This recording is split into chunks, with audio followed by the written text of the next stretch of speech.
गुरुदेव की जय। परम पूजनीय श्री साहिब जी, अर्चनी वंदनी संत समाज, सत्संग प्रेमी सज्जनों, भक्तिमती माताओं, आप सभी के समक्ष मेरे लिए आज्ञा हुई है। आज्ञा पालनार्थ कुछ देर निवेदन आप सबके बीच प्रस्तुत कर रही हूँ। बहुत ही लंबे समय से हम संत गुरुजनों से सुनते आए हैं कि मनुष्य जीवन बहुत ही अनमोल है, दुर्लभ है और इसे ऐसा जीना चाहिए कि मन में संतोष हो, सुख मिले, शांति मिले। ऐसा हम संत गुरुजनों से सुनते आए हैं। तो आइए मैं मूल से ही अपनी बात की शुरुआत करती हूँ। मूल है मनुष्य का जन्म। मनुष्य के जन्म के समय से ही यदि ये ध्यान दिया जाए कि मनुष्य का जीवन कितना अनमोल है और ध्यान से जिया जाए तो निश्चित ही जीवन में सुख और शांति रहेगी। हम सब छठी कार्ड में, या कहा जाए कि आजकल तो जन्मोत्सव कार्ड भी छपता है, तो उसमें हम सब पढ़ते हैं कि लिखा होता है कि अमुक को प्रथम पुत्र रत्न या पुत्री रत्न की प्राप्ति हुई, या द्वितीय पुत्र रत्न, पुत्री रत्न। रत्न शब्द छपा होता है हमेशा, मैंने पढ़ा है।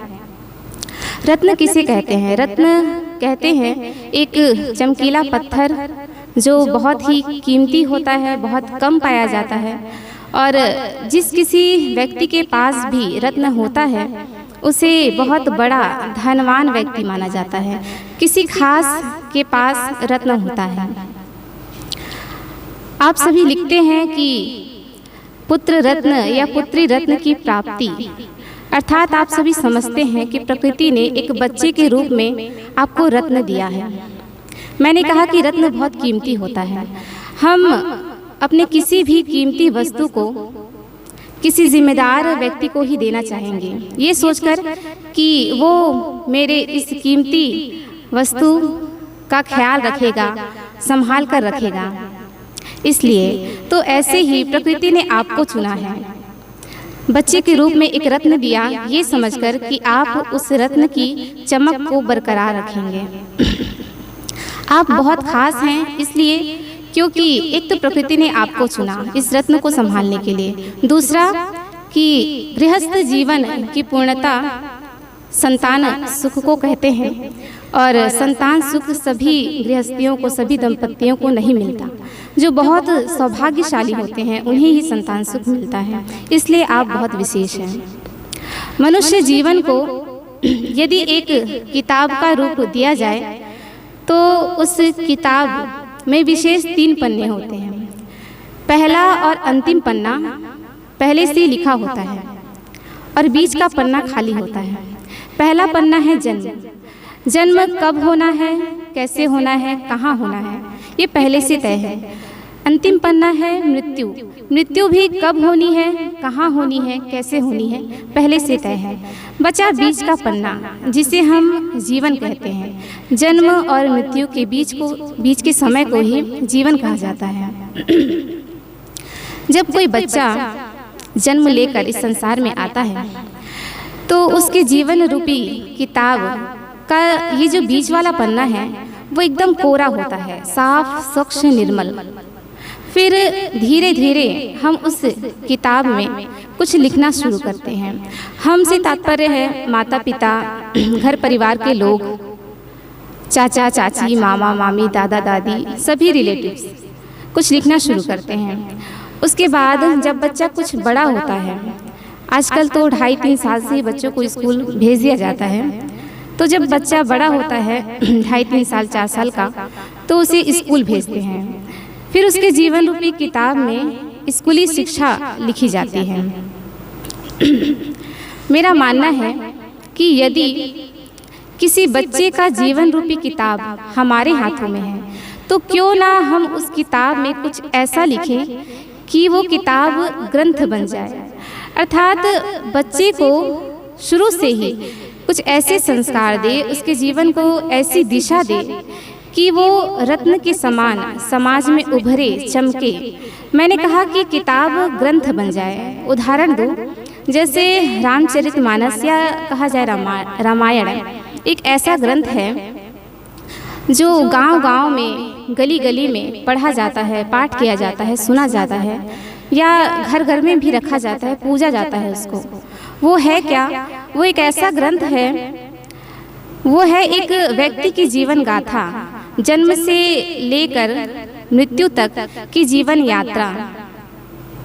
वो व्यक्ति है श्री रामचंद्र जी, जो अयोध्या के राजा हुए, लेकिन सामान्य राजा नहीं, लाखों करोड़ों लोग इस दुनिया में जन्मते हैं, मरते हैं, पर उन्होंने ऐसा जीवन जिया, ऐसे आदर्श स्थापित किए समाज में कि उनकी जीवन गाथा आज पढ़ी जा रही है, एक ग्रंथ का रूप ले ली है। और ऐसे ही कई महापुरुष हुए हैं हमारे देश में। अभी कुछ दिन पहले ही शायद 14 अप्रैल को डॉक्टर भीमराव अंबेडकर जी की जयंती मनाई गई। डॉक्टर भीमराव अंबेडकर दलित वर्ग से थे, नीची जाति से थे, एक ऐसा बच्चा जिन्होंने शिक्षा को, विद्या को अपना हथियार बनाया। इतना पढ़े, इतने ऊपर उठे कि आज उनके बनाए नियमों पर हमारा देश चल रहा है। वो हमारे देश के पहले कानून मंत्री बने। उनके लिखे नियमों पर, मतलब उनके लिखे संविधान पर हमारा देश का कानून टिका है। सोचिए, उन्होंने इतना अच्छा जीवन जिया, इतना कुछ दिया समाज को कि उनको भारत रत्न की उपाधि मिली, अर्थात वे हमारे देश के लिए रत्न बन गए। तो ऐसे कई महापुरुष हैं, कितनों का नाम गिनाया जाए, राम, कृष्ण, बुद्ध, महावीर, कबीर, कई हुए हैं जिन्होंने ऐसा जीवन जिया कि उनका जीवन हमारे लिए आदर्श बन गया। वो करोड़ों के लिए पथ प्रदर्शक बन गए। कहीं ना कहीं इनकी शुरुआत माता पिता से ही हुई होगी, क्योंकि ये भी बच्चे थे। सोचिए, इनके माता पिता ने इन्हें कैसे संस्कार दिए होंगे, कैसी परवरिश दी होगी, कैसे ट्रेन किए होंगे कि लाखों की भीड़ में ये अपनी अलग पहचान रखते हैं, घर घर पूजे जा रहे हैं। शुरुआत माता पिता से हुई या गुरुओं से हुई। एक मूर्तिकार एक अनगढ़ पत्थर को छीनी हथौड़ी से छिलकर, ठोककर एक मूर्ति का रूप दे देता है। एक अनगढ़ पत्थर में अनेक संभावनाएं हैं, वैसे ही आपको बच्चे के रूप में एक अनगढ़ पत्थर मिला है, या कहें कि गीली मिट्टी मिली है, जिसमें अनेक संभावनाएं हैं। आप जैसा चाहे वैसा रूप इस मिट्टी को दे सकते हैं। चाहे तो दिया बना ले, चाहे तो एक मंगल कलश बना ले, चाहे गमला बना ले, चाहे भगवान की मूर्ति बना ले। अनेक संभावनाएं हैं। एक अनगढ़ पत्थर आगे चलकर कैसा रूप लेगा, ये एक मूर्तिकार के हाथ में होता है। एक गीली मिट्टी आगे चलकर कैसा रूप लेगी, ये एक कुम्हार के हाथ में होता है। वैसे ही आप अपने बच्चे को भविष्य में कैसा देखना चाहते हैं, ये आपके हाथ में है। माताएं जब गर्भावस्था में होती हैं तो 9-10 महीने तक हर काम बहुत ही सोच समझकर और सजगता से करती हैं। धीरे से उठना, धीरे से बैठना, क्या खाना है, क्या नहीं खाना, कितना सोना है, कितना नहीं सोना, कौन सा काम ठीक रहेगा, कौन सा काम मेरे बच्चे के स्वास्थ्य के लिए हानिकारक हो सकता है। ऐसा 9-10 महीने तक हर काम सजगता पूर्वक करती है। क्यों? क्योंकि वो समझती है कि मुझे बहुत बड़ी जिम्मेदारी मिली है, ये बच्चा मेरा भविष्य है, मेरी भावी पीढ़ी है। लेकिन हर माता को एक बात और समझना चाहिए कि एक बच्चा केवल उसी का भविष्य नहीं है, पूरे देश का भविष्य है। मैं कहती हूँ कि यदि एक माँ अपने बच्चे को संस्कारवान बनाती है, चरित्रवान बनाती है, कर्मठ बनाती है, पुरुषार्थी बनाती है, तो मानो वो एक जौहरी है और देश को एक रत्न दे रही है। जौहरी कहते हैं जो रत्नों को तराशता है, परिष्कृत करता है, उसकी चमक को बढ़ाता है, उसके मूल्य को बढ़ाता है। तो यदि एक माँ अपने बच्चे को संस्कारवान बनाती है, चरित्रवान बनाती है, कर्मठ बनाती है, पुरुषार्थी बनाती है, तो मानो वो एक जौहरी है और देश को एक रत्न दे रही है। माताओं को जगत जननी कहा जाता है, क्योंकि सच में एक माँ चाहे तो देश को बना सकती है और चाहे तो बिगाड़ सकती है। क्योंकि यदि एक माँ अपने बच्चे को संस्कारवान बनाती है, सही दिशा देती है, तो वो बच्चा समाज में आगे चलकर कुछ सृजनात्मक कार्य करेगा। और वहीं यदि अपने बच्चे को संस्कार नहीं दे पाती और गलत दिशा में चला जाता है बच्चा, जैसे आतंकवादी ही बन गया, तो वो पूरा शहर को तबाह कर सकता है। इसलिए कहीं ना कहीं माताओं के हाथ में बहुत कुछ है, देश का भविष्य माताओं के हाथ में है, ऐसा मुझे लगता है। माता पिता के बाद एक लंबा समय बच्चे विद्या अर्जन में बिताते हैं, जैसे 3-4 साल से लेकर, वैसे तो सीखने की कोई उम्र नहीं होती, लेकिन फिर भी एवरेज कहें तो 27-28 साल तक बच्चा स्कूल कॉलेज में अधिक समय बिताता है। तो ये बहुत ज़रूरी है कि आप अपने बच्चों को एक अच्छा विद्यालय प्रदान करें, एक ऐसा विद्यालय जिसमें शिक्षा भी ऊंची दी जाती हो और जिसमें संस्कार भी अच्छा दिया जाता हो।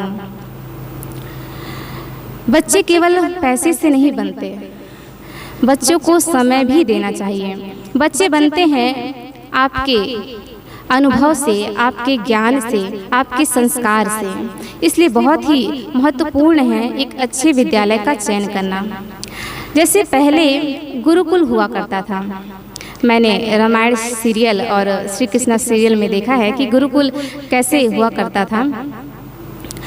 गुरुकुल एक ऐसा शिक्षण केंद्र जहाँ एक ही जगह में कई प्रकार की शिक्षाएं दी जाती थी। सामाजिक शिक्षा, नैतिक शिक्षा, आध्यात्मिक शिक्षा, शास्त्र ज्ञान और शस्त्र ज्ञान, सब एक साथ एक ही शिक्षण केंद्र में। वहाँ बच्चे सन्यासियों का वस्त्र पहनकर रहा करते थे, ऐसा बताया गया है।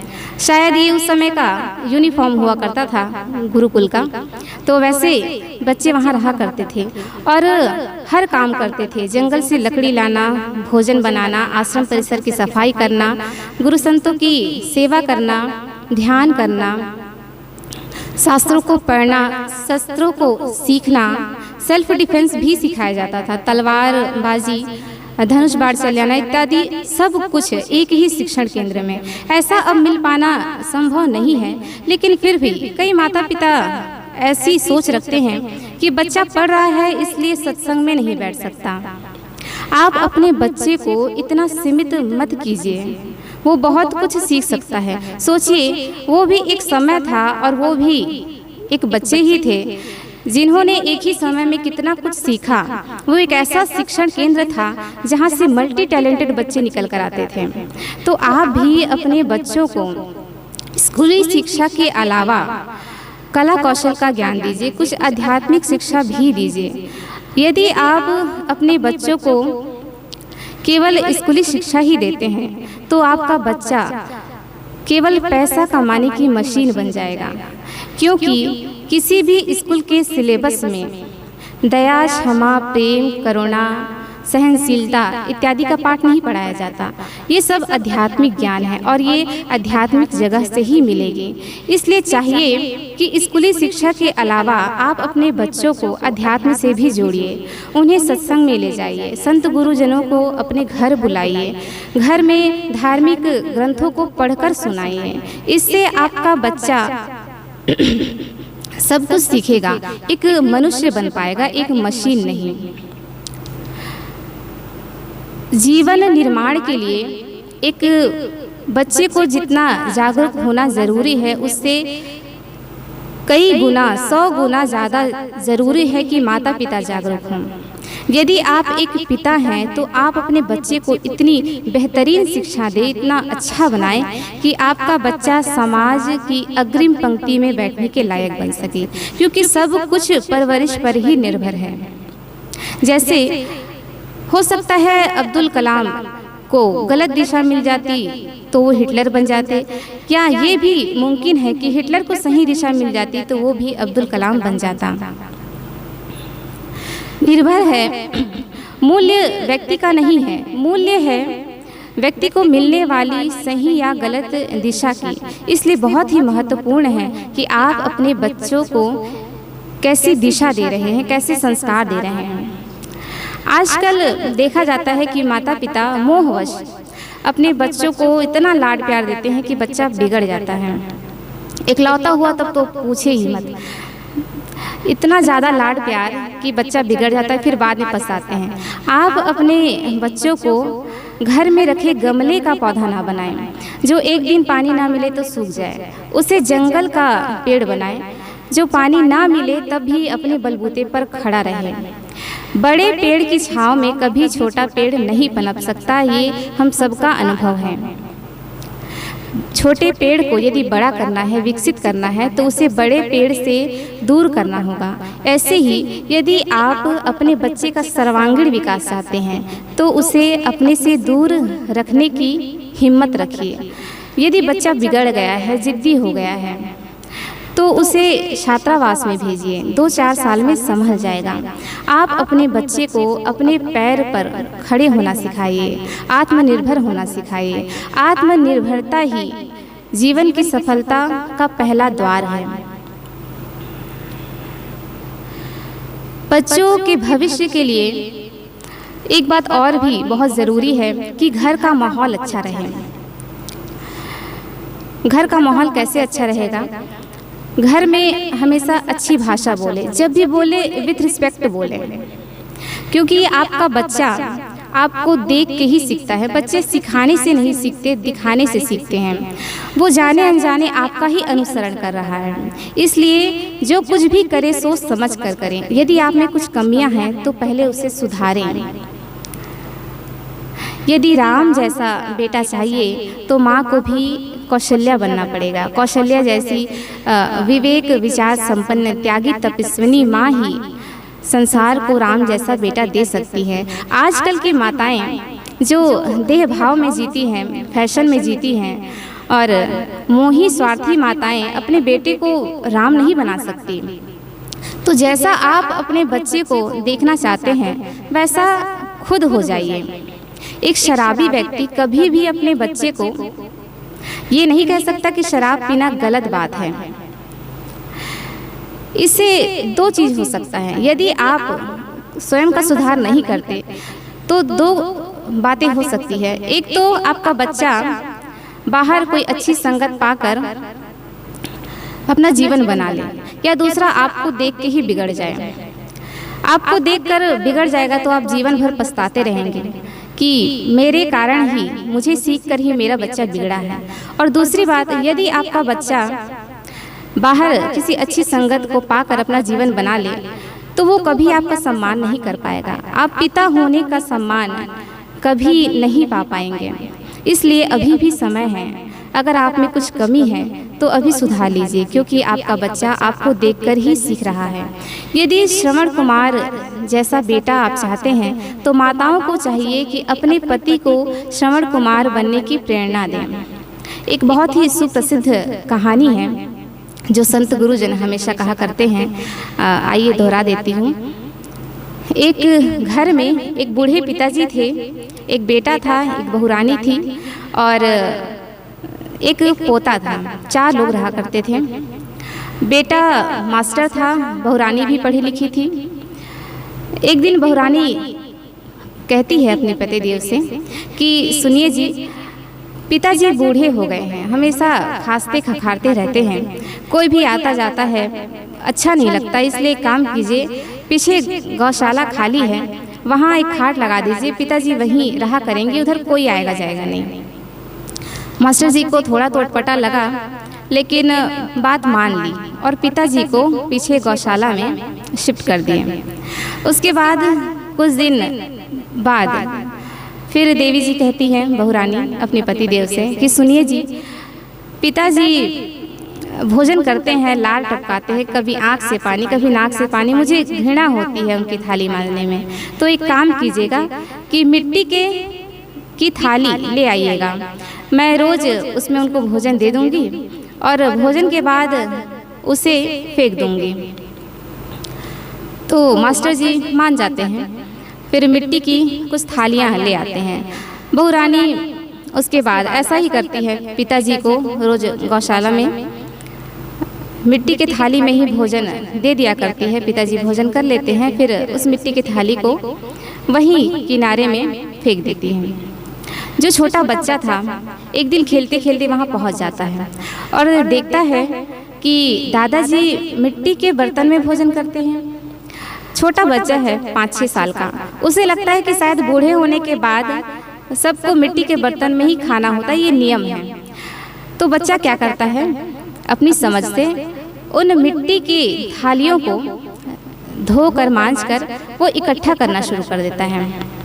तो एक दिन घर की बहुरानी जो बच्चे की माँ है वो देख लेती है, तो बोलती है बच्चे को, डांटती है कि क्या क्या इसको रख रहे हो, ये गंदा है, क्यों छुए इसको, ऐसा डांटती है।